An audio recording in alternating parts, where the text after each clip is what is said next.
Hi friends, piece ಕಿಚನ್ಗೆ ಸ್ವಾಗತ. ನಾವು ಇವತ್ತು ಮಾಡ್ತಿರುವ ರೆಸಿಪಿ ಚಿಲ್ಲಿ ಪೊಟ್ಯಾಟೊ. ಒಂದು ಸರ್ತಿ ನಾವು ಹೇಳ್ಕೊಡೋ ಟ್ರಿಕ್ನ ಯೂಸ್ ಮಾಡಿ ಮನೇಲಿ ಮಾಡಿ ಸೇಮ್ ರೆಸ್ಟೋರೆಂಟ್ ಸ್ಟೈಲಲ್ಲೇ ಮಾಡ್ಕೋಬೋದು. ಹಾಗೆ ಇದು ತುಂಬ ಅತಿ ಹೆಚ್ಚು ವೈರಲ್ ಆಗಿರೋ ಅಂಥ ವಿಡಿಯೋ, ಅದಕ್ಕೆ ಮಾಡಿ ತೋರಿಸ್ತಾ ಇದ್ದೀವಿ. ತುಂಬಾ ಟೇಸ್ಟಿಯಾಗಿರುತ್ತೆ, ಮಾಡೋದು ಕೂಡ ತುಂಬಾ ಈಸಿ. ಕಮ್ಮಿ ಇಂಗ್ರೀಡಿಯೆಂಟ್ನ ಯೂಸ್ ಮಾಡಿಕೊಂಡು ಮನೇಲಿ ಹೇಗೆ ಈ ಚಿಲ್ಲಿ ಪೊಟ್ಯಾಟೊ ಮಾಡೋ ವಿಧಾನನ ತೋರಿಸ್ಕೊಡ್ತಾ ಇದ್ದೀವಿ. ನೋಡೋಣ ಬನ್ನಿ.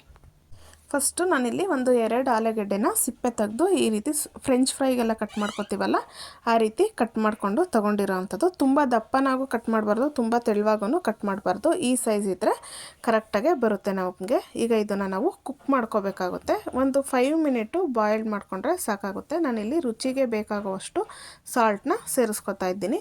ನಾವು ನೀರನ್ನ ಸೇರಿಸಿರ್ತೀವಿ, ಸಾಲ್ಟ್ ಆಗುತ್ತೋ ಇಲ್ವೋ ಅಂತ ಹೇಳ್ಬಿಟ್ಟು ತುಂಬ ಜಾಸ್ತಿ ಎಲ್ಲ ಹಾಕೋಕ್ಕೆ ಹೋಗಬಾರ್ದು. ಒಂದು ಅರ್ಧ ಟೀ ಸ್ಪೂನ್ ಹಾಕಿದ್ರೆ ಸಾಕಾಗುತ್ತೆ. ನೋಡಿ, ಈಗ ಈ ಥರ ಕುದಿಸ್ಕೋಬೇಕು. ಒಂದು 5 ಮಿನಿಟು ನಾವು ಬಾಯ್ಲ್ ಮಾಡಿಕೊಂಡ್ರೆ ನಮಗೆ ಕರೆಕ್ಟಾಗಿ ಇದು ಬೆಂದಿರುತ್ತೆ. ಒಂದು 50% ಬಾಯ್ಲ್ಡ್ ಆದರೆ ಸಾಕಾಗುತ್ತೆ. ಈಗ ನಾನಿಲ್ಲಿ ನೀರನ್ನೆಲ್ಲ ಫಿಲ್ಟರ್ ಮಾಡ್ಕೋತಾ ಇದ್ದೀನಿ. ನೋಡ್ತಾ ಇದ್ದೀರಲ್ಲ, ನಾವು ತುಂಬ ಬಾಯ್ಲ್ಡ್ ಮಾಡಿಕೊಂಡ್ರೆ ನಾವು ಮಿಕ್ಸ್ ಮಾಡ್ಕೋಬೇಕಾದ್ರೆ ಎಲ್ಲ ಕಟ್ಟಾಗುತ್ತೆ. ಅದಕ್ಕೋಸ್ಕರ ನಾವು ಒಂದು 50%, 50ಗಿಂತ ಕಮ್ಮಿ ಇದ್ರೂ ಪರವಾಗಿಲ್ಲ, ನಾವು ಜಾಸ್ತಿ ಬಾಯ್ಲ್ಡ್ನ ಮಾಡ್ಕೋಬಾರ್ದು. ಈಗ ನಾನು ಇಲ್ಲಿ ಒಂದು ಮಿಕ್ಸಿಂಗ್ ಬೌಲ್ ತೊಗೊಂಡಿದ್ದೀನಿ. ಮಿಕ್ಸಿಂಗ್ ಬೌಲ್ ಒಳಗಡೆ ಇದನ್ನು ಸೇರಿಸ್ಕೊತಾ ಇದ್ದೀನಿ. ಈಗ ಇದಕ್ಕೆ ನಾನು 2 ಸ್ಪೂನ್ ಆಗೋವಷ್ಟು ಅಕ್ಕಿ ಹಿಟ್ಟನ್ನ ತೊಗೊಂಡಿರೋ ಅಂಥದ್ದು.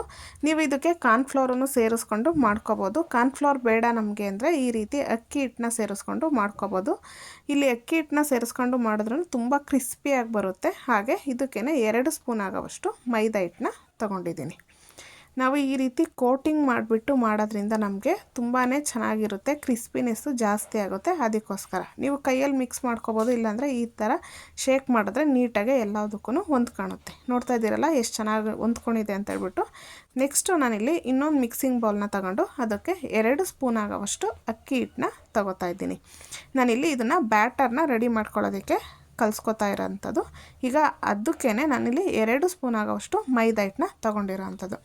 ನಿಮಗೆ ಇಷ್ಟ ಆಗುತ್ತೆ, ಜಾಸ್ತಿ ಕ್ರಿಸ್ಪಿನೆಸ್ ಬೇಕು ಅಂದರೆ ಇದಕ್ಕೆ 1 ಸ್ಪೂನ್ ಆಗೋವಷ್ಟು ನೀವು ಕಾರ್ನ್ಫ್ಲವರನ್ನು ಸೇರಿಸ್ಕೋಬೋದು. ಹಾಗೆ ರುಚಿಗೆ ತಕ್ಕಷ್ಟು ಉಪ್ಪು, ಹಾಗೆ ಖಾರಕ್ಕೆ ಅನುಗುಣವಾಗಿ ಅಚ್ಚ ಖಾರದ ಪುಡಿನ ತೊಗೊತಾ ಇದ್ದೀನಿ.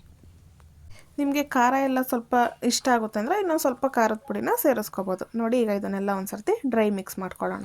ನಾವು ಈ ರೀತಿ ಡ್ರೈ ಮಿಕ್ಸ್ ಮಾಡೋದ್ರಿಂದ ನಮಗೆ ಉಪ್ಪು ಖಾರ ಅನ್ನೋದು ಎಲ್ಲದಕ್ಕೂ ಹೊಂದ್ಕೊಳ್ಳುತ್ತೆ. ಅದಕ್ಕೋಸ್ಕರ ಈಗ ಇದಕ್ಕೆ ಸ್ವಲ್ಪನೇ ನೀರನ್ನ ಸೇರಿಸ್ಕೊಂಡು ಕಲಿಸ್ಕೊಳ್ಳೋಣ.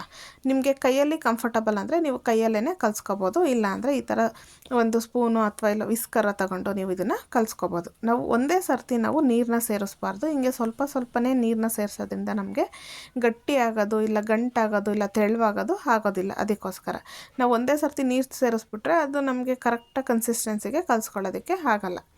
ನೋಡ್ತಾ ಇದ್ದೀರಲ್ಲ, ಈ ರೀತಿ ನೀಟಾಗೆ ನಾವು ಮಿಕ್ಸ್ ಮಾಡ್ಕೋಬೇಕಾಗುತ್ತೆ. ನಾವು ತುಂಬ ಗಟ್ಟಿಗೆ ಕಲಿಸ್ಕೊಳ್ಳೋದು, ತುಂಬ ನೀರು ಕಲಿಸೋದು ಮಾಡೋಕ್ಕೆ ಹೋಗಬಾರ್ದು. ನಾವು ದೋಸೆ ಎಲ್ಲ ಮಾಡ್ತೀವಲ್ಲ ಆ ಕನ್ಸಿಸ್ಟೆನ್ಸಿ ಇದ್ದರೆ ಸಾಕಾಗುತ್ತೆ ಬ್ಯಾಟರ್. ನೋಡ್ತಾ ಇದ್ದೀರಲ್ಲ, ನಾನು ಇಲ್ಲಿ ತೋರಿಸ್ತಾ ಇದ್ದೀನಿ, ಈ ಕನ್ಸಿಸ್ಟೆನ್ಸಿ ಇರಬೇಕು. ಈಗ ಇದಕ್ಕೆ ನಾನು ಮುಂಚೆನೇ ಕೋಟಿಂಗ್ ಮಾಡಿ ಇಟ್ಕೊಂಡಿದ್ನಲ್ಲ ಪೊಟ್ಯಾಟೊನ, ಅದನ್ನು ಇದರೊಳಗಡೆ ಸೇರಿಸ್ಕೊಳ್ಳೋಣ. ಈಗ ಇದನ್ನೆಲ್ಲ ಚೆನ್ನಾಗಿ ನಾವು ಎಲ್ಲದಕ್ಕೂ ಹೊಂದಬೇಕು, ಆ ರೀತಿ ನಾವು ಮಿಕ್ಸ್ ಮಾಡ್ಕೋಬೇಕಾಗುತ್ತೆ.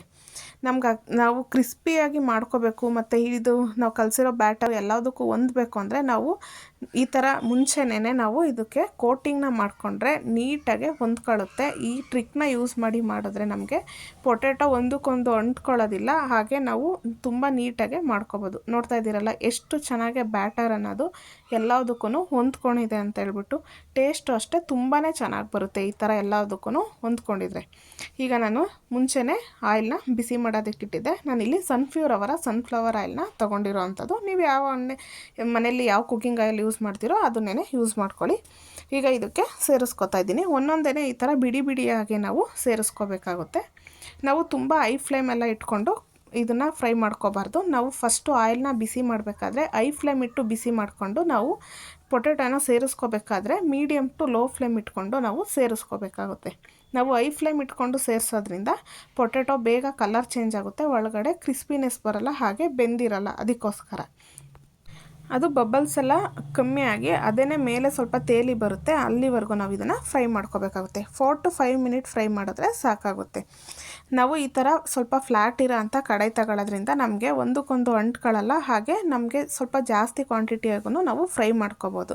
ನಾವೇನಾದರೂ ಡೀಪ್ ಇರೋ ಅಂಥ ಕಡಾಯಿನ ತಗೊಂಡ್ರೆ ನಾವು ಸೇರಿಸಿದಾಗ ಒಂದಕ್ಕೊಂದು ಅಂಟ್ಕೊಂಡ್ಬಿಡುತ್ತೆ ಹೋಗಿ. ಅದಕ್ಕೋಸ್ಕರ ನಮಗೆ ಇದೊಂದು ಕಿಚನ್ ಟಿಪ್ ಅಂತಲೂ ಅಂದ್ಕೋಬೋದು. ನಾವು ಈ ಥರ ಎಲ್ಲ ಕರಿಬೇಕಾದ್ರೆ ನಾವು ಸ್ವಲ್ಪ ಫ್ಲ್ಯಾಟ್ ಇರೋ ಅಂಥ ಕಡಾಯಿನ ತಗೋಬೇಕಾಗುತ್ತೆ. ನೋಡ್ತಾ ಇದ್ದೀರಲ್ಲ, ಸ್ವಲ್ಪ ಬಬಲ್ಸ್ ಎಲ್ಲ ಕಮ್ಮಿ ಆಗಿದೆ, ಎಷ್ಟು ಚೆನ್ನಾಗಿ ಫ್ರೈ ಆಗಿದೆ ಅಂತ ಹೇಳ್ಬಿಟ್ಟು. ಆ ಕಲ್ಲರ್ ಆಗಲಿ ಅದು ಎಲ್ಲೂ ಒಂದೊಂದೇ ಸೈಡ್ ಇಟ್ಟು ಆ ಥರ ಇಲ್ಲ, ಎಲ್ಲದಕ್ಕೂ ಹೊಂದ್ಕೊಂಡು ತುಂಬಾ ಚೆನ್ನಾಗಿ ಬಂದಿದೆ.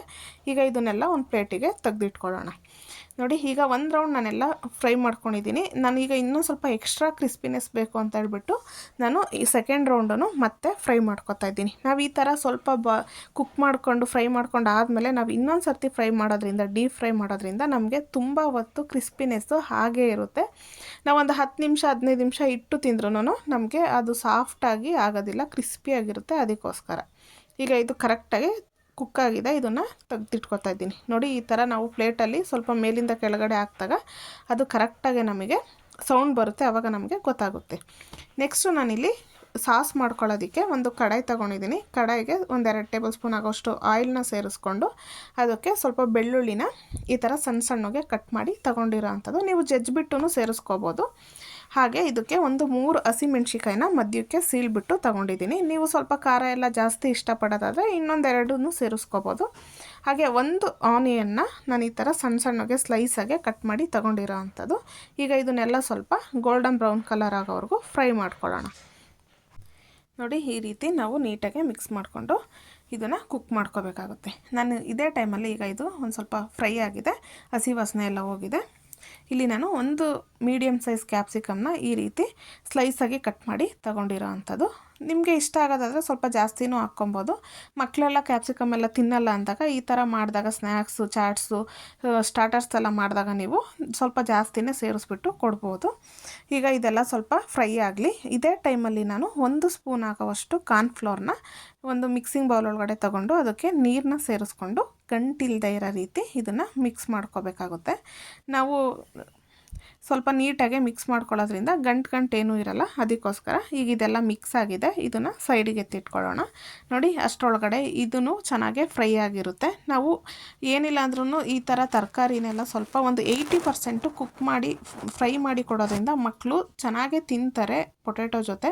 ಇಲ್ಲಾಂದರೆ ಅದು ಹಾಗೆ ಕಾಣಿಸ್ತಾ ಇದ್ದರೆ ಹಸಿ ಇದ್ದರೆ ಸೈಡಿಗೆ ತೆಗೆದಿಡ್ತಾರೆ. ಅದಕ್ಕೋಸ್ಕರ ಈಗ ಇದು ಫ್ರೈ ಆಗಿದೆ. ಇದಕ್ಕೆ ರೆಡ್ ಚಿಲ್ಲಿ ಸಾಸ್ನ ತೊಗೊಂಡಿದ್ದೀನಿ ನಾನು. 1 ಸ್ಪೂನ್ ಆಗೋವಷ್ಟು ರೆಡ್ ಚಿಲ್ಲಿ ಸಾಸು, ಹಾಗೆ 1 ಸ್ಪೂನ್ ಆಗೋವಷ್ಟು ಡಾರ್ಕ್ ಸೋಯಾ ಸಾಸ್ನ ತೊಗೊಂಡಿರೋ ಅಂಥದ್ದು, ಹಾಗೆ 1 ಸ್ಪೂನ್ ಆಗೋವಷ್ಟು ಟೊಮೊಟೊ ಕೆಚಪ್ಪು. ನೀವು ಇದನ್ನೆಲ್ಲ ಈ ಥರ ಡೈರೆಕ್ಟ್ ಹಾಕ್ಕೊಳ್ಳೋಕ್ಕಾಗಿಲ್ಲ, ಸೀದೋಗುತ್ತೆ ಅನ್ನೋ ಭಯ ಏನಾದರೂ ಇದ್ದರೆ ನಾವು ಕಾರ್ನ್ಫ್ಲೋರ್ನ ಕಲಿಸ್ಕೊಂಡಿದ್ವಲ್ಲ ಅದರೊಳಗಡೆ ಸೇರಿಸಿ ಮಿಕ್ಸ್ ಮಾಡಿಕೊಂಡು ಸೇರಿಸ್ಕೋಬೋದು. ಈ ಥರ ಹಾಕೋದ್ರಿಂದ ಸ್ವಲ್ಪ ಕೈಗೆ ಸಿಡಿಯುತ್ತೆ, ನೋಡಿಕೊಂಡು ಸೇರಿಸ್ಕೋಬೇಕಾಗುತ್ತೆ. ಇಲ್ಲಾಂದರೆ ನೀವು ಕಾರ್ನ್ಫ್ಲೋರ್ ಒಳಗಡೆ ಸೇರಿಸ್ಕೊಂಡು ಹಾಕೋದ್ರಿಂದ ನಿಮಗೆ ಈ ಥರ ಎಲ್ಲ ಸ್ವಲ್ಪ ಭಯ ಎಲ್ಲ ಆಗೋಲ್ಲ. ಅದಕ್ಕೋಸ್ಕರ ಬಿಗಿನರ್ಸ್ ಎಲ್ಲ ಮಾಡೋದಾದರೆ ನೀವು, ನನಗೆ ಕೊಡೋ ಸಜೆಷನ್ ಅಂದರೆ ನೀವು ಕಾರ್ನ್ಫ್ಲೋರ್ ಒಳಗಡೆ ಸೇರಿಸ್ಕೊಂಡು ಮಿಕ್ಸ್ ಮಾಡಿಕೊಂಡು ಹಾಕ್ಕೊಳ್ಳೋದು. ನೋಡಿ, ಈಗ ನಾನು ಮಿಕ್ಸ್ ಮಾಡ್ಕೊಂಡಿದ್ದಂಥ ಕಾರ್ನ್ಫ್ಲೋರ್ನ ಇದರೊಳಗಡೆ ಸೇರಿಸ್ಕೊತಾ ಇದ್ದೀನಿ. ನಾವು ಕಾರ್ನ್ಫ್ಲೋರ್ ಹಾಕಿದ ತಕ್ಷಣ ಮಿಕ್ಸ್ ಮಾಡಬೇಕಾಗುತ್ತೆ, ಐ ಫ್ಲೇಮ್ ಇಡಬಾರ್ದು. ಯಾಕೆಂದರೆ ಕಾರ್ನ್ಫ್ಲೋರ್ ಹಾಕಿದ ತಕ್ಷಣ ಗಟ್ಟಿ ಆಗುತ್ತೆ. ಅದಕ್ಕೋಸ್ಕರ ನಾನಿಲ್ಲಿ ಎಕ್ಸ್ಟ್ರಾ ನೀರನ್ನ ಸೇರಿಸ್ಕೊಂಡು ನಾನಿಲ್ಲಿ ಮಿಕ್ಸ್ ಮಾಡ್ಕೊತಾ ಇದ್ದೀನಿ. ಯಾಕೆಂದರೆ ನಾವು ಕಾರ್ನ್ಫ್ಲೋರ್ ಹಾಕಿದ ತಕ್ಷಣ ಗಟ್ಟಿ ಆಗಿಬಿಡುತ್ತೆ. ನಾವು ಗಟ್ಟಿಯಾಗಿದೆ ಬಿಡು ಅಂತ ಹೇಳ್ಬಿಟ್ಟು ನಾವೇನಾದರೂ ಸೇರಿಸ್ಬಿಟ್ರೆ ಪೊಟ್ಯಾಟೋನ ನಮಗೆ ಕಾರ್ನ್ಫ್ಲೋರ್ ಸ್ಮೆಲ್ ಅನ್ನೋದು ಹಾಗೆ ಬರುತ್ತೆ. ಅದಕ್ಕೋಸ್ಕರ ಇದನ್ನೆಲ್ಲ ಚೆನ್ನಾಗಿ ಫ್ರೈ ಮಾಡ್ಕೋಬೇಕು. ಈ ಟೈಮಲ್ಲಿ ನಾನು 1 ಚಿಟಿಕೆ ಆಗೋವಷ್ಟು ಸಾಲ್ಟ್ನ ಸೇರಿಸ್ಕೊತಾ ಇದ್ದೀನಿ. ನಾವು ಪೊಟ್ಯಾಟೊ ಫ್ರೈ ಮಾಡಬೇಕಾದ್ರೂ ಹಾಕಿರ್ತೀವಿ, ಬ್ಯಾಟರ್ನ ಮಿಕ್ಸ್ ಮಾಡಬೇಕಾದ್ರೂ ಉಪ್ಪು ಹಾಕಿರ್ತೀವಿ, ನೋಡಿಕೊಂಡು ಸೇರಿಸ್ಕೋಬೇಕಾಗುತ್ತೆ. ಒಂದು ಸರ್ತಿ ಚೆಕ್ ಮಾಡಿಬಿಟ್ಟು ಸೇರಿಸ್ಕೊಳ್ಳಿ. ನೋಡಿ, ಈಗ ಇದೆಲ್ಲ ಚೆನ್ನಾಗಿ ಕನ್ಸಿಸ್ಟೆನ್ಸಿ ಬಂದಿದೆ, ಕ್ರೀಮಿ ಕನ್ಸಿಸ್ಟೆನ್ಸಿಗೆ. ಈ ಟೈಮಲ್ಲಿ ನಾವು ಒಂದು ಸರ್ತಿ ಮಿಕ್ಸ್ ಮಾಡಿಕೊಂಡು ನಾನು ಮುಂಚೆನೇ ಫ್ರೈ ಮಾಡಿ ಇಟ್ಕೊಂಡಿದ್ನಲ್ಲ ಪೊಟ್ಯಾಟೋನ, ಅದನ್ನು ಇದ್ರೊಳಗಡೆ ಸೇರಿಸ್ಕೊತಾ ಇದ್ದೀನಿ. ನಾವು ಪೊಟ್ಯಾಟೊ ಸೇರಿಸುವಾಗ ಫ್ಲೇಮ್ನ ಆಫ್ ಮಾಡಿರಬೇಕು. ಆನ್ ಮಾಡಿದರೆ ಪೊಟ್ಯಾಟೊ ಬೇಗ ಸಾಫ್ಟ್ ಆಗಿಬಿಡುತ್ತೆ. ಅದಕ್ಕೋಸ್ಕರ ಫ್ಲೇಮ್ನ ಆಫ್ ಮಾಡ್ಕೊಂಡೇ ನಾವು ಮಾಡ್ಕೋಬೇಕಾಗುತ್ತೆ. ಈಗ ಇದಕ್ಕೆ ಸ್ವಲ್ಪ ಕೊತ್ತಂಬರಿ ಸೊಪ್ಪನ್ನ ಸೇರಿಸ್ಕೊಂಡಿದ್ದೀನಿ, ಕಟ್ ಮಾಡಿಬಿಟ್ಟು ಸಣ್ಣ ಸಣ್ಣಗೆ. ಈಗ ಇದನ್ನೆಲ್ಲನ ಒಂದು ಹಾಗೆ ಮಿಕ್ಸ್ ಮಾಡ್ಕೊಳ್ಳೋಣ. ನೋಡ್ತಾ ಇದ್ದೀರಲ್ಲ, ಈ ರೀತಿಯೇ ನಾವು ಮಾಡ್ಕೋಬೇಕು. ತುಂಬಾ ಟೇಸ್ಟಿಯಾಗಿರುತ್ತೆ. ತುಂಬ ಕಮ್ಮಿ ಟೈಮಲ್ಲಿ ರೆಸ್ಟೋರೆಂಟಲ್ಲೇ ಮಾಡೋ ಅಂಥ ಇದು ತುಂಬ ವೈರಲ್ ಆಗಿರೋ ರೆಸಿಪಿ ಕೂಡ ನಾವು ಮಾಡಿ ನಿಮಗೆ ತೋರಿಸೋಣ ಅಂತ ಹೇಳ್ಬಿಟ್ಟು ಮಾಡಿ ತೋರಿಸ್ತಾ ಇರೋದು. ನೀವು ಒಂದು ಸರ್ತಿ ಮನೇಲಿ ಟ್ರೈ ಮಾಡಿ, ತುಂಬಾ ಚೆನ್ನಾಗಿರುತ್ತೆ. ಮಕ್ಕಳು ದೊಡ್ಡವರು ಎಲ್ಲರೂ ಇಷ್ಟಪಟ್ಟು ತಿಂತಾರೆ. ನಾವು ರೆಸ್ಟೋರೆಂಟ್ಗೆಲ್ಲ ಹೋದಾಗ ಈ ಥರ ಸ್ಟಾರ್ಟರ್ಸ್ನ ತಿಂದಿರ್ತೀವಿ, ಅದನ್ನು ಮನೇಲಿ ಬಂದು ಟ್ರೈ ಮಾಡೋಣ ಅಂದ್ಕೊಂಡಿರ್ತೀವಿ. ಒಂದೊಂದು ಸರ್ತಿ ಬರುತ್ತೆ, ಒಂದೊಂದು ಸರ್ತಿ ಬರಲ್ಲ. ನಾನೀಗ ಹೇಳ್ಕೊಟ್ಟಿರೋ ರೀತಿಯಲ್ಲಿ ನೀವು ಮಾಡೋದ್ರಿಂದ ನೀವು ರೆಸ್ಟೋರೆಂಟಲ್ಲಿ ತಿಂದಾಗ ಯಾವ ಟೇಸ್ಟ್ ಇರುತ್ತೋ ಅದೇ ಟೇಸ್ಟಲ್ಲಿ ಬರುತ್ತೆ. ನೋಡ್ತಾ ಇದ್ದೀರಲ್ಲ ಎಷ್ಟು ಚೆನ್ನಾಗಿ ಬಂದಿದೆ ಅಂತ ಹೇಳ್ಬಿಟ್ಟು. ನಿಮ್ಗೆ ಈ ವಿಡಿಯೋ ಇಷ್ಟ ಆಗಿದ್ರೆ ಪ್ಲೀಸ್ ನಮ್ಮ ಚಾನಲ್ನ ಸಬ್ಸ್ಕ್ರೈಬ್ ಮಾಡಿ, ಸಪೋರ್ಟ್ ಮಾಡಿ, ಲೈಕ್ ಮಾಡಿ, ಶೇರ್ ಮಾಡಿ. ಹಾಗೆ ಪಕ್ಕದಲ್ಲೇ ಕಾಣೋ ಬೆಲ್ ಲೈಕ್ ಮೇಲೆ ಕ್ಲಿಕ್ ಮಾಡಿ. ಹಾಗೆ ಫ್ಯಾಮಿಲಿ ಫ್ರೆಂಡ್ಸ್ಗೂ ಶೇರ್ ಮಾಡಿ. Thank you for watching. ಮತ್ತಷ್ಟು ಈಸಿ ರೆಸಿಪಿಗೋಸ್ಕರ MP's ಕಿಚನ್ನ ಫಾಲೋ ಮಾಡಿ. ಬಾಯ್ ಬಾಯ್.